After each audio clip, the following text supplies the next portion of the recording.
പരിശുദ്ധ പരമദിവ്യകാരുണ്യത്തിന് ആരാധനയും സ്തുതിയും പുകഴ്ചയും ഉണ്ടായിരിക്കട്ടെ. ലൂക്കാ 12:20. എന്നാൽ ദൈവം അവനോട് പറഞ്ഞു, എന്നാൽ ദൈവം അവനോട് പറഞ്ഞു, ബോഷ, ഈ രാത്രി നിന്റെ ആത്മാവിനെ നിന്നിൽ നിന്ന് ആവശ്യപ്പെടും. അപ്പോൾ നീ ഒരുക്കി വെച്ചിരിക്കുന്നവ ആരുടേതാകും. അപ്പൊ ഇതെല്ലാം അന്യാധീനപ്പെട്ടു പോകുന്ന ഈശോ പറയണത് മനസ്സിലായില്ലേ? എല്ലാ സ്ഥാനം നാളെ അന്യാധീനപ്പെട്ടു പോകും. അപ്പം അതായത് അന്യാധീനപ്പെട്ടു പോകുമെന്ന് പറയുമ്പോൾ നിങ്ങളോട് അന്യാധീനപ്പെട്ടൊന്നും പോകത്തില്ല, ഞാൻ എൻ്റെ മകൾക്ക് കൊടുക്കുമെന്ന് പറയും. എൻ്റെ മകളെ, നിൻ്റെ മകൾ നിന്നെ എപ്പോൾ ഓർക്കും? ഞാൻ ഒരു 1500 പിണവെടുത്തുള്ളൊരു മനുഷ്യനാണ്. ഇത്രയും കാലത്തിനുണ്ട് 1500 പിണവെടുത്തിട്ടുണ്ട്. ഒരു ആത്മക്കാട് ദിവസം വരുമ്പോൾ ഞാൻ എപ്പോഴും ഓർക്കും.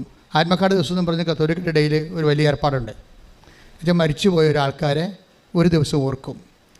അപ്പോഴവരുടെ മക്കളും മരുമക്കളും ബന്ധുക്കളും സ്വന്തപ്പെട്ടെല്ലാം വന്ന് അവർ മരിച്ചടക്കിയ കുഴി വൃത്തിയും വൃത്തിയാക്കും. അത് പൂക്കളും തിരികളും ചന്ദനത്തിരിയും ഒക്കെ വെച്ചിട്ട് ആത്മശാന്തിക്ക് വേണ്ടി പ്രാർത്ഥിക്കും. ഭയങ്കരമായ ഒരു ഫീലുള്ള ദിവസമാണത്. പക്ഷെ ഞങ്ങൾ പിറ്റേ ദിവസം കുർബാന വൈകുന്നേരം ഉണ്ടാവും, രാവിലെ ഉണ്ടാവും. ഈ കുർബാനയെല്ലാം കഴിഞ്ഞ് ഇവർക്ക് അനിത പാടുന്നൊരു സംഭവമുണ്ട്. അപ്പോൾ അനിത പാടി ഞങ്ങൾ ഒരു അറ്റത്ത് ഇടത്ത് തൊട്ട് വലത് വരെ ഇങ്ങനെ റെസ്പോൺസ് അല്ലെങ്കിൽ ഓഫീസൊക്കെ പാടി, അതൊരു പ്രത്യേക പ്രാർത്ഥനയാണ്. ഓഫീസ് എന്ന് പറയുന്നത് മരിച്ചവർക്ക് വേണ്ടിയുള്ള പ്രത്യേക സങ്കീർത്തന പ്രാർത്ഥനയാണ്. ഇത് പാടി ഓരോ കുഴിക്കലും പാടി ചെല്ലുമ്പോഴേ ചില കുഴിക്കൽ വരുമ്പോൾ ഗ്യാപ്പാകും. അപ്പോൾ അവിടെ പൂവില്ല, അവിടെ തിരിയില്ല, അവിടെ പുകയില്ല, ഒന്നുമില്ല, പുല്ല് പിടിച്ച് കിടക്കുകയാണ്. കണ്ടു നിന്നവൻ അവസാനം സങ്കടം കൊണ്ട് ആ ചത്തവന് നെഞ്ചത്തെ പുല്ല് പറിക്കണ കാണാം. അപ്പം ഞാൻ കപ്പേരനോട് ചോദിക്കും, കപ്പേരെന്ന് പറയണത് ഞങ്ങളുടെ ഇടയിലുള്ള ഒരു സാക്സൺ ഇടവകയിൽ അർത്ഥാള ശുശ്രൂഷകരാണ്. അപ്പോൾ കപ്പേരോട് ചോദിക്കും, ആ കുഴിക്കലാരും ഇല്ലേ? അപ്പോൾ കപ്പേര് മിണ്ടത്തില്ല, കാര്യം പള്ളി സിമിത്തേരല്ലേ, അനിത ചൊല്ലിക്കൊണ്ടിരിക്കുകയല്ലേ. അപ്പോൾ ആ സമയത്ത് പറഞ്ഞു കഴിഞ്ഞാൽ ശരിയാകത്തില്ല. കാര്യം എനിക്ക് വലിയ ദേഷ്യം വരും. ഈ കുഴിയുടെ മക്കളുമുണ്ട്, ഈ അപ്പൻ്റെ മക്കളുമുണ്ട്, മരുമക്കളുമുണ്ട്, എല്ലാവരും നാട്ടിലുണ്ട്. അവർക്ക് ഇവിടെ വന്ന് അപ്പന് വേണ്ടി പ്രാർത്ഥിക്കാൻ നേരമില്ല. അതാണ് പ്രശ്നം. ഈ മനുഷ്യന്മാർ വേർപ്പ് കൊണ്ട് അധ്വാനിച്ച് ഉണ്ടാക്കിയ കരിക്ക് കഴിച്ച് തേങ്ങ ഇട്ടാണ് ഇവന്മാർ ജീവിക്കണത്. ഇപ്പോഴും അവരുണ്ടാക്കിയ വീട്ടിൽ തന്നെയാണ് കയറി പൊറുക്കണത്. പക്ഷേ അപ്പന് വേണ്ടി 10 മിനിറ്റ് പ്രാർത്ഥിക്കാൻ അവർക്ക് നേരമില്ല. അപ്പോൾ ആരാണ് അന്യൻ? ആരാണ് ശത്രു? അതാണ് ഈശോ ചോദിക്കുന്നത്. നിങ്ങൾ ഒരുക്കി take the bed of God, നിങ്ങൾ ഒരുക്കി വെച്ചിരിക്കുന്നതൊക്കെ പറഞ്ഞേ, ആരുടേതാകും. അതായത് ആരുടേയുമല്ലെന്നുള്ള അർത്ഥം. നിങ്ങളൊരു ഭയങ്കര സ്ഥലജല വിഭ്രാന്തിപ്പെട്ടിരിക്കുകയാണ്. മനുഷ്യന്മാരുടെ ഏറ്റവും വലിയ വിഭ്രാന്തി എന്ന് പറഞ്ഞാൽ എന്നുവെച്ചാൽ വെള്ളമാണെന്ന് നമുക്ക് തോന്നും. സ്ഥലജല വിഭ്രാന്തി എന്ന് പറഞ്ഞാൽ എന്താ? ഇപ്പം നല്ല വെയിലുള്ള സമയത്ത് നമ്മൾ ഒരു മൈതാനത്ത് കൂടി പോവുകയാണെന്നുണ്ടെങ്കിൽ വെള്ളം തിളക്കണത് കാണാം. അവിടെ ആവി പറന്ന് പോകണാണ് കണ്ടത്. നമുക്ക് വെള്ളമാണെന്ന് നമുക്ക് തോന്നും. ആ സ്ഥലത്തിന് ജലത്തിൻ്റെ വിഭ്രാന്തി ഉണ്ടാക്കുകയാണ്. നമ്മൾ അടുത്ത് ചെല്ലുമ്പോൾ പറയും അത് ആവിയാണ്, വെള്ളമല്ലെന്ന് പറയും. ഇപ്പം നമുക്കുണ്ടെന്ന് പറയുന്നത് ആൾക്കാരെല്ലാം ഒരു സ്ഥലജല വിഭ്രാന്തിയുടെ വിഷയങ്ങളാണ്. സത്യമെന്ന് വെച്ച് കഴിഞ്ഞാൽ നമുക്ക് സത്യം ദൈവത്തോട് തുറന്ന് പറയാൻ വി ആർ നോട്ട് റെഡി. സത്യം ദൈവത്തോട് തുറന്ന് പറയണമെങ്കിൽ നിങ്ങൾ ആ സിറ്റുവേഷനിലേക്ക് വരണം. Yohannan 5:7 take the bed of God. ചോദിക്കട്ടെ, hallelujah hallelujah hallelujah hallelujah hallelujah യേശുവേ നന്ദി, hallelujah hallelujah hallelujah hallelujah hallelujah hallelujah. Yohannan 5:7 അവൻ പറഞ്ഞു, കർത്താവേ, വെള്ളമിളകുമ്പോൾ എന്നെ കുളത്തിലേക്ക് ഇറക്കാൻ ആരുമില്ല. അപ്പം ആരുമില്ല എന്നുള്ള സംഭവം അയാൾ ആരുമില്ലെന്ന് ആണ് പറയണത്. അത് ഈശോയുടെ മനസ്സിനെ ശരിക്കും സ്പർശിച്ചിട്ടുണ്ട്, സങ്കടപ്പെടുത്തിയിട്ടുമുണ്ട്. എന്താ കാര്യം വെച്ചാൽ ആരുമില്ല എന്ന് കണ്ടിട്ടാണ് ഈശോ അവൻ്റെ അടുത്ത് വന്നിരിക്കുന്നത്. പക്ഷേ അവൻ്റെ അടുത്ത് വന്നാൽ മാത്രമേ ഈശോ അവിടുത്തെ അടുത്ത് വന്നാൽ മാത്രമേ തനിക്ക് ആരുമില്ല എന്നുള്ള സത്യം അവൻ തുറന്ന് ഈശോ അടുത്ത് പറയത്തുള്ളൂ. പക്ഷേ എല്ലാവരുടെ അടുത്തും അതുപോലെ വരണമെന്ന് നിർബന്ധമില്ല. അതൊരു യുണീക്കായിട്ട് ഒറ്റപ്പെട്ട സംഭവമാണ്. കാര്യം ആരുമില്ല എന്നുള്ളത് നമ്മുടെ ഇടം മറ്റുള്ളവരെ അറിയിക്കാൻ വി ആർ നോട്ട് റെഡി. അത്രയും നമ്മൾ സുരക്ഷിതരും സ്വാർത്ഥത കൊണ്ട് സുരക്ഷിതരാണ്. മനസ്സിലായില്ലേ? നമ്മളില്ലെങ്കിലും നമ്മുടെ ഇടമെന്തിനാണ് നാട്ടുകാരെ അറിയിക്കണം എന്ന് ചോദിക്കത്തില്ലേ? പണ്ടൊക്കെ 45കളിൽ കേരളത്തിലും ഇന്ത്യ മുഴുവൻ പട്ടിണി ഉണ്ടായിരുന്നു. 45കളിൽ 45, 46, 47 ആ ലോകയുദ്ധം കഴിഞ്ഞപ്പോൾ അരി കിട്ടിയില്ല. അരി എല്ലായിടത്തും ബ്ലോക്കായി. അരിയും കൊണ്ട് നടക്കണവനെ പോലീസ് അറസ്റ്റ് ചെയ്യുന്ന സമയമുണ്ടായി. കറുപ്പിൻ്റെ ബലം ഉണ്ടായിരുന്നു അരിക്കന്ന്. ഇപ്പം എൻ്റെ അപ്പനൊക്കെ വീട്ടിലിരുന്ന് പറഞ്ഞ് ഞാൻ കേട്ടിട്ടുണ്ട്. അരി ബാൻ ചെയ്തിരിക്കുകയാണ്. അരി കൊണ്ടുപോന്നിട്ടുണ്ടെങ്കിൽ ആരെങ്കിലും പൂത്തിവെച്ച സാധനമായിരിക്കും പുറത്തെടുത്തത് വിചാരിച്ചിട്ടുണ്ട്. അരി പുറത്ത് കണ്ടാൽ പിടിക്കും. കാര്യം അരി ഓരോരുത്തരും ഇല്ല. അപ്പോൾ ആരോ പൂത്തി വെച്ചതിന് വില കൂട്ടി വിൽക്കാൻ വേണ്ടി പുറത്തെടുത്തിരിക്കുകയാണ്, പിടിക്കും. അപ്പോൾ എന്താ ചെയ്തുകൊണ്ടിരുന്നത് വെച്ചാൽ അരിയില്ലാത്തൊരു കാലം ഉണ്ടായിരുന്നു. അപ്പോൾ അരിയില്ലാത്തൊരു കാലത്ത് മനുഷ്യന് ഒരു നേരം ആഹാരമുണ്ട്. അപ്പോൾ ചില അമ്മമാർ എന്ത് ചെയ്യുമെന്ന് വെച്ച് കഴിഞ്ഞാൽ ഒരു ഉച്ചക്ക് 12 മണിയാകുമ്പോൾ ചവർക്കൊക്കെ കൂട്ടിയിട്ടിട്ട് അടപ്പിലിട്ട് കത്തിച്ച് പുക ഉണ്ടാക്കും. എന്താണ് നാട്ടുകാർ അവിടെ അരിവെപ്പുണ്ടെന്ന് അറിയണം. നിസ്സാര കാര്യമല്ല. നമ്മൾ കടന്നു പോകുന്ന വഴികൾ നിസ്സാരമല്ല. അവിടെ ഞങ്ങളുടെ വീട്ടിൽ അരിവെപ്പുണ്ട്, ഞങ്ങൾ പട്ടിണി കിടക്കണില്ല. ഇതാണ് നമ്മുടെ ഇടമെന്ന് പറയും. അപ്പോൾ നമ്മുടെ ഇടം മറ്റുള്ളവരെ അറിയിക്കാതിരിക്കാൻ വേണ്ടിയാണ് ചവറ് കൂട്ടി കുപ്പ ഇട്ടിട്ട് ഈ നാട്ടുകാരെ പുക കാണിക്കണത്. അപ്പോൾ നമ്മൾ കടന്നു പോകുന്നത്, നിങ്ങൾ പൈസയൊക്കെ ഉപയോഗിക്കുമ്പോൾ അപ്പന്മാർ കടന്നു പോകുന്ന വഴികൾ നമ്മൾ ഓർക്കണം. പൈസ ദൂർത്തടിക്കുമ്പോഴേ നമ്മൾ കടന്നു പോകുന്ന വഴികൾ ഓർക്കണം. അന്ന് അവരുടെ ആ മുണ്ടുമുറുക്കി കൊടുത്ത ഒരു കാലത്ത് അവർ കൊന്തയും കണ്ണീരുമായിട്ട് കർത്താവിൻ്റെ മുമ്പിൽ നിന്നതാണ് ഇന്ന് നമ്മൾ രക്ഷപ്പെട്ടിരിക്കുന്നത്. അപ്പോൾ ഓർത്തേക്കണം. പിന്നെ നമ്മൾ ചില രക്ഷപ്പെടാത്തതിൻ്റെ കാരണം നമ്മൾ ആളാകാൻ വേണ്ടി നാട്ടുകാരിൽ നിന്ന് എല്ലാം നടന്ന് കടം മേടിച്ച് പരശപ്രാന്തന്മാരായി മാറിയത് കൊണ്ടാണ്. ആവശ്യമില്ലാത്ത സ്ഥലത്തു നിന്നൊക്കെ നമ്മൾ കടം മേടിക്കും. ഇപ്പോൾ ഒരു ചില വീടുകളെ കുഴപ്പമില്ല. ചില വീടുകളെ കുർബാനയ്ക്കുള്ളപ്പാട് കഴിയുമ്പോൾ അവർ പാപ്പരാകും. കുർബാനയ്ക്കുള്ളപ്പാട് കഴിയുമ്പോൾ പാപ്പരാകും.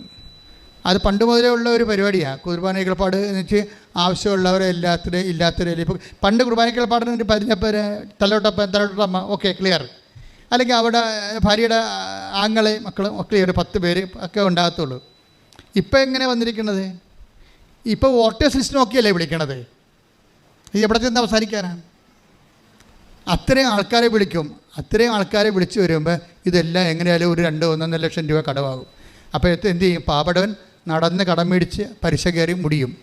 അപ്പം നമ്മുടെ ഇടം നാട്ടുകാരെന്ത് വിചാരിക്കും? നിങ്ങൾ ഉടമ്പടി എടുത്താലും ഈ നാട്ടുകാരെന്ത് വിചാരിക്കും എന്ന് വിചാരിച്ച് നമ്മളുടെ ദൈവം അർഹിക്കാത്ത വിഷയത്തിൽ നമ്മൾ ഓവർ പ്രാധാന്യം കൊടുത്താൽ തീർച്ചയായിട്ടും നമ്മളെ നയിക്കണത് ഈശോ ചോദിക്കുന്ന ഒരു വാക്കുണ്ട്, വാട്ട് സ്പിരിറ്റ് ലീഡ്സ് യു. എന്തരൂപിയാണ് നിങ്ങളെ നയിക്കണത്? അത് ലോകാരൂപി എന്ന് പറയും. ഉടമ്പടി ഈ എൻ്റെ ജീവിതമാണെന്ന് പറയുമ്പോൾ ദൈവാരൂപിയാൽ നമ്മൾ നയിക്കപ്പെടുന്നത് വരെ ലോകാരൂപിയാൽ നമ്മളെ ലോകത്താന്മാരാക്കുന്ന ലോകാരൂപിയിൽ take the word from 9:55 Luka ശ്രുതികട്ടെ. ഹല്ലേലൂയ ഹല്ലേലൂയ ഹല്ലേലൂയ യേശുവേ നന്ദി, യേശുവേ സ്തുതി. Hallelujah hallelujah hallelujah hallelujah hallelujah. Luka 9:84. ഇത് കണ്ടപ്പോൾ ശിഷ്യന്മാരായ യാക്കോബും യോഹന്നാനും പറഞ്ഞു, കർത്താവേ, സ്വർഗത്തിൽ നിന്ന് അഗ്നി ഇറങ്ങി ഇവരെ നശിപ്പിക്കട്ടെ എന്ന് ഞങ്ങൾ പറയട്ടെയോ? അവൻ തിരിഞ്ഞ് അവരെ ശാസിച്ചു. അപ്പോൾ ഇതിൻ്റെ ടിപ്പണി കിടപ്പുന്നുണ്ട്, വാട്ട് സ്പിരിറ്റ് ലീഡ്സ് യു. എന്തരൂപിയാണ് നിങ്ങളെ നയിക്കുന്നത്? എന്തരൂപിയാണ് നിങ്ങളെ നയിക്കണമെന്ന് നമുക്കറിയാമല്ലോ. അവരെ നയിച്ചത് എന്തരൂപിയാണ്? സ്വർഗത്തിൽ നിന്ന് അഗ്നി ഇറങ്ങി അവരുടെ വഴി തടസ്സം ഉണ്ടാക്കിയ യാക്കോബിൻ്റെയും യോഹന്നാൻ്റെയും ജീവിതത്തിൽ ഈ ദൗത്യത്തിൽ വഴി തടസ്സം ഉണ്ടാക്കിയവരെ സ്വർഗത്തിൽ നിന്ന് അഗ്നി ഇറങ്ങി നശിപ്പിക്കാനാവെന്നാണ് അവർ പറയണത്. അപ്പോൾ അവർ അപ്പോസ്തലന്മാരാണെങ്കിലും അപ്പോസ്തലൻ വേഷക്കാരാണ്. അപ്പോസ്തല വേഷക്കാരുണ്ടാവുകയും ഈ വേഷം കറക്റ്റ് അപ്പോസ്തലനെ ആക്കാൻ വേണ്ടി കർത്താവ് ഒത്തിരിയേറെ ഫോർമേഷൻ കൊടുത്തിട്ടുണ്ട്. അവർക്ക് ശത്രുവിനൊക്കെ ക്രിയേറ്റ് ചെയ്തതാണ്. ഇവന്മാർ പോയ പ്രശ്നം ഉണ്ടാക്കുമെന്ന് ഈശോയ്ക്ക് അറിയാം. ഈശോയ്ക്ക് വഴി സന്ധ്യയായപ്പോൾ ജെറുസലേമിലേക്ക് പോകണ ഈശോനെ സമറിയായി കൂടി പോയിട്ട് സമറിയയിൽ എവിടെയെങ്കിലും താമസിക്കാൻ വേണ്ടി ഈ അപ്പോസ്തലന്മാർക്ക് ഈശോയ്ക്കൊരു വീട് കാണാൻ വേണ്ടി ഇവരെ പറഞ്ഞു വിട്ടതാണ്. സമറിയയിൽ വീടുമില്ല, കണ്ടാൽ ഇവന്മാരുടെ കൈയും കാലും അവർ വെട്ടുമെന്നും ഇവന്മാർ തനി നിറം പുറത്തെടുക്കുമെന്നും കർത്താവിനറിയാം. അപ്പം ചില ഇഷ്യൂസ് നമ്മുടെ ജീവിതത്തിൽ ഉണ്ടാകണത് ദൈവം കരുതിക്കൂട്ടി ഉണ്ടാക്കുന്ന വിശുദ്ധീകരണ പ്രക്രിയയാണ്. കാര്യം കർത്താവിന് പറയണം, വാട്ട് സ്പിരിറ്റ് ലീഡ്സ് യു. നിങ്ങളുടെ ജീവിതത്തിൽ ഇഷ്യൂസ് ഒന്നും ഉണ്ടാകുന്നില്ലെങ്കിൽ എന്തരൂപിയാണ് നിങ്ങൾ നയിക്കണം നിങ്ങൾക്കറിയാൻ പറ്റാതെ വരും. മനസ്സിലായില്ലേ? ലോകാരൂപിയിൽ അരൂപി 3 ഉണ്ട്. എപ്പോഴും ഓർത്തേക്കണം. 3 ലോകാരൂപിയുണ്ട്. ഇപ്പോൾ ലോകാരൂപി, അതുപോലെ തന്നെ എന്തുണ്ട്? ദുഷ്ടാരൂപിയുണ്ട്, പിന്നെ ദൈവാരൂപി. ദൈവാരൂപി ഇപ്പോൾ ലോകാരൂപി എന്ന് പറയുന്നത് എന്താ വെച്ച് കഴിഞ്ഞാൽ എന്ത് കിട്ടിയാലും തികയത്തില്ല. 4:13 എടുത്ത് ശ്രദ്ധിക്കട്ടെ. ഹല്ലേലൂയ. യോഹന്നാൻ 4:13 യേശു പറഞ്ഞു, ഈ വെള്ളം കുടിക്കുന്ന ഏവനും വീണ്ടും ദാഹിക്കും. അതാ പ്രശ്നം. അതായത് ഇത് ആരോടാണ് ഈശോ പറഞ്ഞെന്നറിയാമോ? ഒരു സ്ത്രീക്ക് 5 ഭർത്താക്കന്മാരുണ്ടായിരുന്നു. അപ്പോൾ എന്നിട്ട് പറഞ്ഞ് ഇപ്പോഴും 5 ഭർത്താക്കന്മാരുണ്ടെങ്കിൽ ഇപ്പോഴുള്ള ആൾ നിൻ്റെ ഭർത്താവല്ല. എന്നിട്ട് പറയും ഇനിയും നീ ഭർത്താക്കന്മാരെ സൂക്ഷിക്കാൻ ഉദ്ദേശിക്കുന്നുണ്ടെങ്കിൽ നിനക്ക് മരണം വരെ ദാഹം ഉണ്ടാകും. അതാണ് ഈ വെള്ളം കുടിക്കണവൻ ഇനിയും ദാഹിക്കും. ശരീരത്തെ സമർപ്പിക്കാൻ വേണ്ടിയുള്ള എല്ലാ പരിപാടിയും, ജഡികമായ തൃപ്തിക്ക് വേണ്ടി ഉപയോഗിക്കുന്ന എല്ലാം നമുക്ക് പിന്നെയും പിന്നെ ദാഹം ഉണ്ടാകും. അത് ഭർത്താവിൻ്റെ കാര്യം മാത്രമല്ലേ, ജഡികമായ എല്ലാം.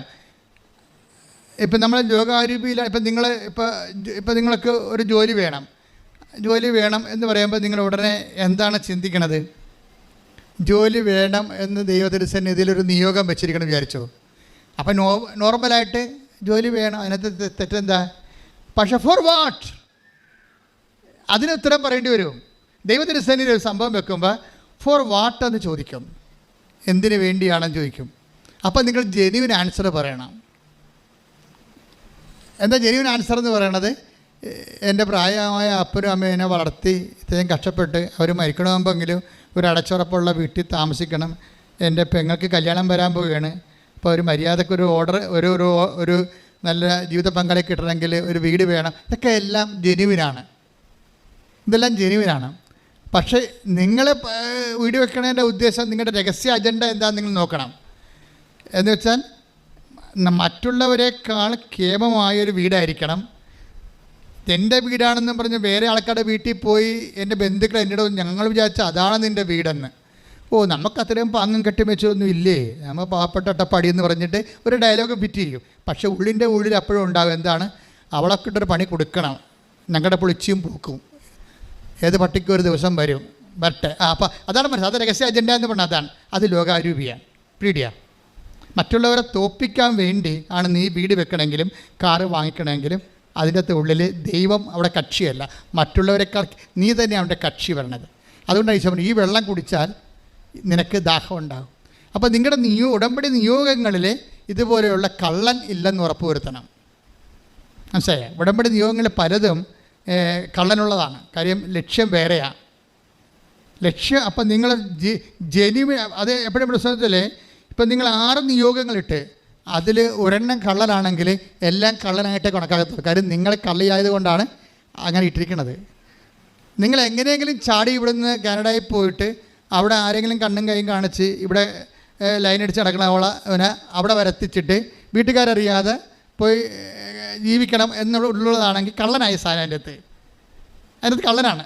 അപ്പോൾ നിങ്ങളുടെ നിയോഗത്തിൽ ബാക്കി നിങ്ങൾ പറയണ എല്ലാം ജെന്യുവിനാണെങ്കിലും ഈ ഒരു കള്ളത്തരം കിടക്കണ കാരണം ഈ വിഷം എല്ലായിടത്തും കയറി പിടിക്കും. കാര്യം എന്താണ്, നിന്നെ വളർത്തി വലുതാക്കിയ നിൻ്റെ മാതാപിതാക്കന്മാരെയും നിൻ്റെ കുടുംബത്തെ എല്ലാം മറന്നിട്ട് നിൻ്റെ സുഖങ്ങളെ മാത്രം അന്വേഷിച്ചിട്ട് നിൻ്റെ പുകാലസ്ഥതയ്ക്ക് വേണ്ടി നീ ദൈവത്തിനെ കരുവാക്കാൻ വേണ്ടി വന്ന് ഉടമ്പടി എടുത്തിരിക്കുക. ഈ കള്ളത്തരം ദൈവത്തിന് അറിയാം. അതുകൊണ്ടാണ് ഈശോ ചോദിക്കുന്നത്, വാട്ട് സ്പിരിറ്റ് ലീഡ്സ് യു? എന്തരൂപിയാണ് നിങ്ങളെ നയിക്കണത്? ഇപ്പോൾ എന്തരൂപിയാണെന്ന് വെച്ചാൽ ലോകാരൂപിയാണെങ്കിൽ പിന്നെയും കള്ളത്തരം കാണിച്ചുകൊണ്ടേയിരിക്കണം. അപ്പോൾ പിന്നെ ദൈവത്തിന് നിന്നെക്കൊണ്ട് ഈ ജന്മത്ത് പ്രയോജനം ഉണ്ടാകത്തില്ല. കാര്യം എന്താണ്, നീ ബേസിക് കള്ളനാണ്. അപ്പോൾ കൂടുതൽ കർത്താവ് അങ്ങനെ നിന്നെ ശാസിക്കത്തൊന്നുമില്ല. നീ കള്ളത്തരം കാണിച്ച ഫ്രോഡ് പരിപാടി ദൈവത്തിന് കാണിച്ചാൽ ദൈവം നിന്നെ ഇറങ്ങി വന്ന് ശാസിക്കത്തൊന്നുമില്ല. ജൂദാസിനെ പോലും ദൈവം ശാസിച്ചില്ല. മാക്സിമം പറഞ്ഞ ഇതാണ്, ആ മനുഷ്യൻ ജനിക്കാതിരുന്നെങ്കിൽ കൊള്ളാമായിരുന്നു. ഇപ്പോൾ ഉടമ്പടി ഇട്ടിരിക്കുന്ന പല കള്ളികളെയും കുറിച്ച് പറയണ ഇതാണ്, എവിടെ ജനിക്കാതിരുന്നെങ്കിൽ കൊള്ളാമായിരുന്നെന്ന്. അതാണ് പ്രശ്നം വന്നത്. നിങ്ങൾ ഉടമ്പെടുക്കുമ്പോൾ ശരിക്കും പ്രാർത്ഥിക്കണം, ഇതെല്ലാം ജെന്യുവിൻ സ്പിരിറ്റിലാണ് വർക്ക് ചെയ്യണത്. ഇതിനകത്ത് കള്ളത്തരങ്ങൾ വല്ലതും ഉണ്ടാകും. മറ്റുള്ളവർ പണി കൊടുക്കാൻ വേണ്ടിയാണോ, അതോ എനിക്ക് ആൾ കളിക്കാൻ വേണ്ടിയാണോ ഞാൻ ഇതെല്ലാം ഈ ഭൗതിക നേട്ടങ്ങൾ നേടുന്നത്? അതുകൊണ്ടാണ് ബൈബിൾ പറയണത് നിങ്ങൾക്ക് സ്നേഹമായിരിക്കണം നിങ്ങളുടെ ലക്ഷ്യം. ലക്ഷ്യത്തിൻ്റെ അകത്ത് സ്നേഹം മാത്രമേ പാടുള്ളൂ. പരിശുദ്ധ പരമദിവ്യകാരുണ്യത്തിന് ആരാധനയും സ്തുതിയും പുകഴ്ചയും ഉണ്ടായിരിക്കും. ആദ്യമായിട്ട് എൻ്റെ പൊന്നു യേശുവിലും മാതാവിലും കൃപ നിറഞ്ഞു വന്നിരിക്കുന്ന സഹോദരങ്ങളെ, നിങ്ങളുടെ മുമ്പിൽ ഇന്നത്തെ ഈ പുണ്യദിനത്തിൽ വന്ന് ഈ പുണ്യാൽത്താരയിൽ കയറി നിന്ന് സാക്ഷ്യം പറയാനുള്ള യാതൊരു അർഹതയും പേഴ്സണലി ഇല്ലാത്തൊരു മനുഷ്യനാണ് ഞാൻ. എന്നെ എൻ്റെ കുടുംബത്തെ മാറ്റിമറിച്ച് ഇത്രയും വലിയ സാക്ഷ്യങ്ങളുമായിട്ട് നിങ്ങളുടെ മുമ്പിൽ കൊണ്ടുവന്ന് നിർത്തിയ പൊന്നുമാതാവിനും കർത്താവിനും ആദ്യം തന്നെ സ്തുതി. പൊന്നു യേശുവേ നന്ദി, മാതാവേ നന്ദി, ആവേ മറിയ.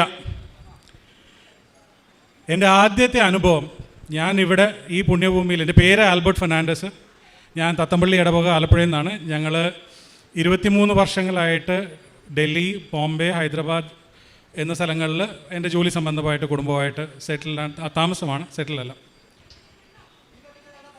എൻ്റെ മദർ ഇവിടെ ഗ്രീൻ ഗാർഡൻസിൽ, ഇവിടെ അടുത്താണ് ആശുപത്രി. ക്യാൻസറിന് 8 വർഷം പുള്ളി സ്റ്റേജ് 4 ക്യാൻസർ സർവൈവ് ചെയ്ത് ലാസ്റ്റ് സ്റ്റേജിൽ ട്രീറ്റ്മെൻറ്റിൽ അവിടെ ഇരിക്കുമ്പോഴാണ് എനിക്ക് കൃപാസനത്തിൽ വരാൻ ഉള്ള കൃപ ലഭിക്കുന്നത്.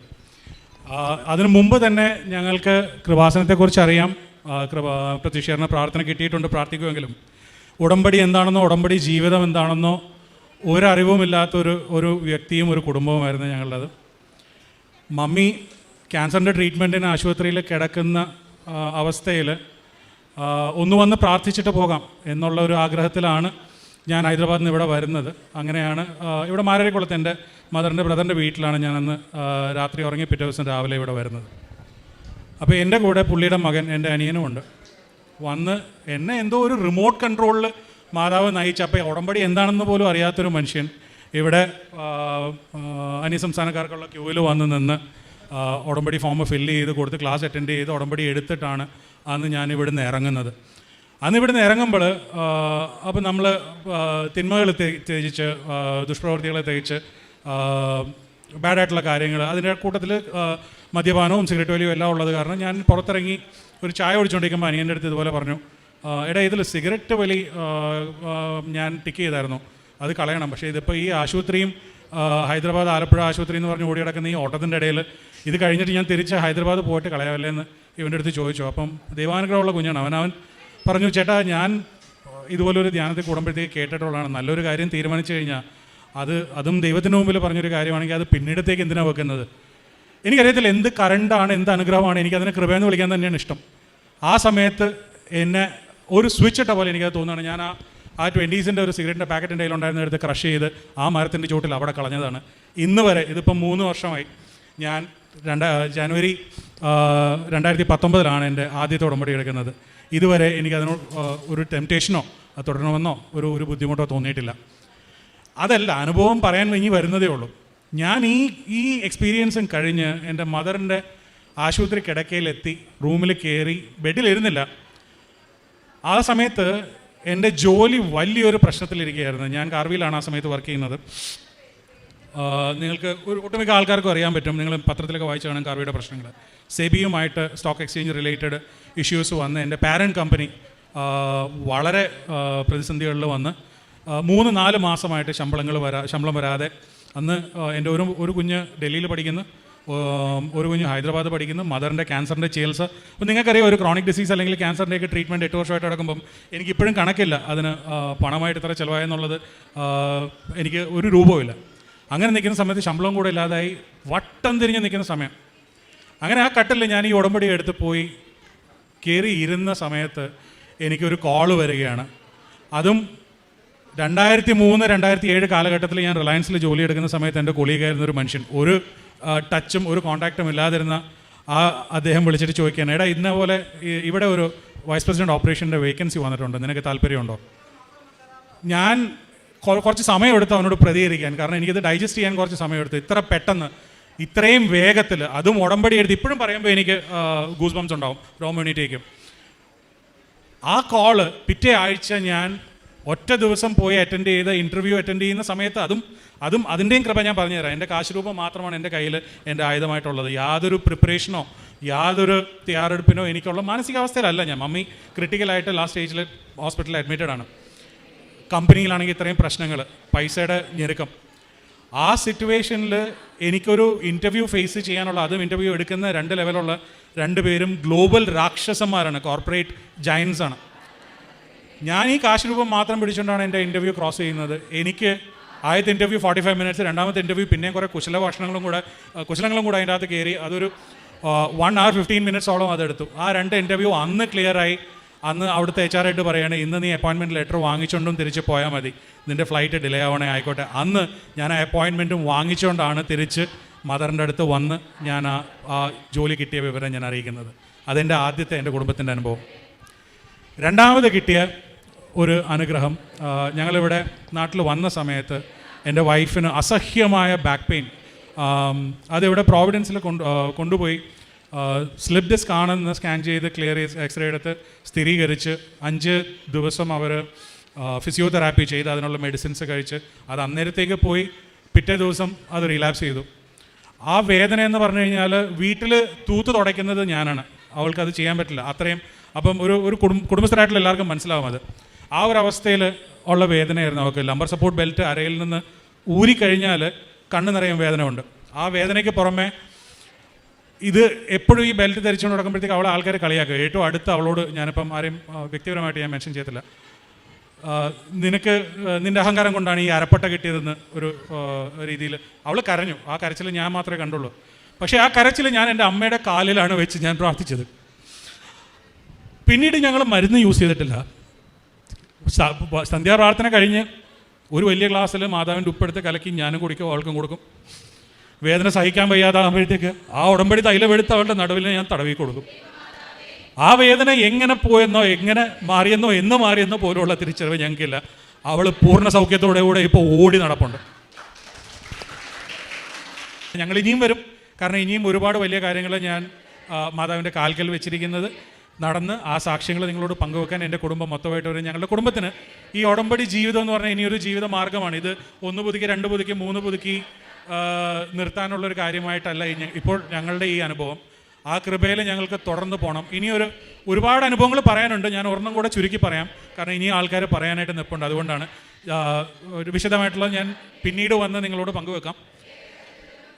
എൻ്റെ ഒരു നിയോഗം ആദ്യത്തെ ഉടമ്പടിയിൽ 2ലും 3ലും ഉള്ള നിയോഗമാണിത്. എൻ്റെ 2 കുഞ്ഞുങ്ങളുടെയും വിദ്യാഭ്യാസവും നല്ല രീതിയിൽ അത് തടസ്സമില്ലാതെ പൂർത്തിയാക്കാൻ അതുങ്ങൾക്ക് കഴിയണമേ, അതുങ്ങൾക്ക് നല്ലൊരു കരിയർ കിട്ടണമേ എന്നുള്ളത്. എൻ്റെ കുഞ്ഞിന് അവൻ്റെ പ്രൊഫഷണൽ കോളേജ് അഡ്മിഷൻ്റെ സമയത്ത് വളരെ വലിയൊരു ചലഞ്ച് ഉണ്ടായി. അവന് മാത്സ് പോയി CBSEയിൽ 6 സബ്ജക്റ്റ് എടുത്തിട്ടുള്ളവർക്ക് അറിയാം, മാത്സ് പോയി കഴിഞ്ഞാൽ പിന്നെ പ്രൊഫഷണൽ കോളേജ് ഓപ്ഷൻസ് വളരെ ചുരുങ്ങും. അവൻ അഡീഷണൽ സബ്ജക്റ്റ് എടുത്തിരുന്ന കമ്പ്യൂട്ടർ സയൻസിൽ അവന് 84% ഉണ്ടായിരുന്നു. അത് ബേസ് ചെയ്ത് LPUവിൽ സ്കോളർഷിപ്പ് നെസ്റ്റ് എഴുതി. അവന് ഉയർന്ന മാർക്ക് 40% സ്കോളർഷിപ്പിലാണ് അവൻ MCAക്ക് ജോയിൻ ചെയ്ത് ഇപ്പോൾ MCAക്ക് പഠിച്ചുകൊണ്ടിരിക്കുന്നത് ജലന്ധറിൽ. ഇങ്ങനെ പിന്നെ എൻ്റെ മോളുടെ SSLC എക്സാമിന് അവൾക്ക് കിട്ടിയ കൃപ. ഓരോ പരീക്ഷ കഴിഞ്ഞിട്ട്, അപ്പോൾ ഇവൾ എൻ്റെ ഉടമ്പടി കാശ് രൂപം കൊണ്ടിട്ടാണ് SSLC എക്സാം എഴുതാൻ പോകുന്നത്. വന്നു കഴിഞ്ഞിട്ട് ഇവൾ കുഞ്ഞ് പറയുന്നതാണ്, അപ്പോൾ നമുക്ക് റിയാക്ട് ചെയ്യാൻ പറ്റത്തില്ല. പ്രത്യേകിച്ച് ഇപ്പോഴത്തെ കുഞ്ഞുങ്ങളുടെ അടുത്ത് നമുക്ക് ശകാരിച്ചൊന്നും പറയാനും പറ്റത്തില്ല പരീക്ഷയുടെ സമയത്ത്. ഇവിടെ വന്നിട്ട് പറയും, ഡാഡാ ഞാൻ 5 ക്വസ്റ്റ്യൻ വിട്ടു കേട്ടോ, 3 ക്വസ്റ്റ്യൻ എനിക്ക് എഴുതാൻ സമയം കിട്ടിയില്ല. അപ്പോൾ ഞാൻ വീട്ടിൽ വന്നിട്ട് ഭാര്യ എടുത്ത് പറയും, ദൈവമേ ഇവൾ പറയുന്നത് വെച്ചിട്ടാണെങ്കിൽ ഇവൾ പാസ്സാകുമോ എന്നുള്ള സംശയമാണല്ലോടി. അത് റിസൾട്ട് വന്നപ്പോൾ എൻ്റെ കുഞ്ഞിന് ടോപ്പ് 5 സബ്ജക്ട്സിന് 93.7%ഉം എല്ലാ സബ്ജക്റ്റും കൂടെ കൂട്ടി മാത്സ് അടക്കം അവൾക്ക് 88.5%ഉം കിട്ടി. കുഞ്ഞ് അവൾക്ക് ആവശ്യമുണ്ടായിരുന്ന ഗ്രൂപ്പ് എടുത്ത് അതേ സ്കൂളിൽ ഇപ്പോൾ തുടർന്ന് പഠിക്കുന്നു. ഇനിയും ഉണ്ട് അനുഭവങ്ങൾ, പിന്നീട് ഒരിക്കലും ഞാൻ വന്നിട്ട് അത് പറയും. ഇത്രയും അനുഗ്രഹങ്ങൾ തന്ന് ഈ കൃപ നിറച്ച് എൻ്റെ കുടുംബത്തിനെ കൺവേർട്ട് ചെയ്ത് ഞങ്ങളെ ഈ അനുഗ്രഹത്തിൽ നിലനിർത്തുന്ന പൊന്നുമാതാവിനും കർത്താവിനും ഞങ്ങൾക്ക് വേണ്ടി പ്രാർത്ഥിക്കുന്ന എല്ലാവർക്കും വേണ്ടി നന്ദി പറഞ്ഞുകൊണ്ട് ഞാൻ നിർത്തുന്നു. Thank you. പരിശുദ്ധ അമ്മയ്ക്ക് ഈശോയ്ക്കും കോടാനുകോടി നന്ദി പറഞ്ഞ് പ്രാർത്ഥിക്കാം.